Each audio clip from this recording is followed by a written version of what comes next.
इतिहास में कई युद्ध हुए, लेकिन कुछ युद्ध ऐसे होते हैं जो सिर्फ जमीन नहीं जीतते, आत्मा को झकझोर देते। आज हम बात कर रहे हैं एक ऐसे ही युद्ध की, कलिंग का युद्ध। भारत का सबसे शक्तिशाली सम्राट, मौर्य वंश का शासक अशोक, जिसकी सेना से पूरा उपमहाद्वीप कांपता था। लेकिन पूर्व में एक भूमि थी जो अब भी आजाद थी। स्वाभिमानी लोग, समृद्ध राज्य और झुकने से इनकार करती हुई धरती। अशोक जानता था जब तक कलिंग आजाद है उसकी सत्ता अधूरी है। सम्राट अशोक के आदेश पर सेना आगे बढ़ी और फिर युद्ध शुरू हुआ। हाथियों की गूंज से आसमान थर्रा उठा।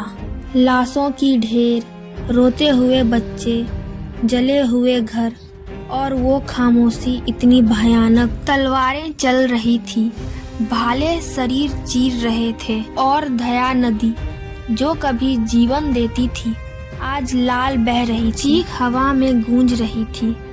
1 लाख से ज्यादा लोग मारे गए। माँ अपने बच्चे को खोज रही थी। घायल सैनिक आखिरी सांस के लिए तड़प रही थी। जो हुआ वो युद्ध नहीं था, वो विनाश था।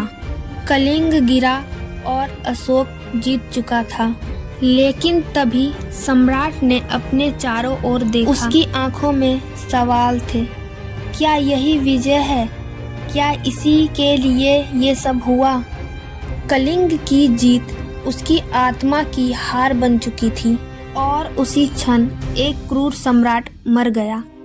युद्ध के बाद अशोक ने तलवार रख दी, हिंसा का मार्ग छोड़ा और बुद्ध के धम्म को अपनाया। जहाँ पहले आदेश मौत के होते थे, अब वहाँ करुणा के संदेश थे। स्तंभ खड़े हुए, शिलालेख लिखे गए और पूरे भारत में अहिंसा की गूंज फैल गई। कलिंग युद्ध हार गया था, लेकिन इतिहास में वो जीत गया, क्योंकि उसने एक विजेता को नहीं, एक इंसान को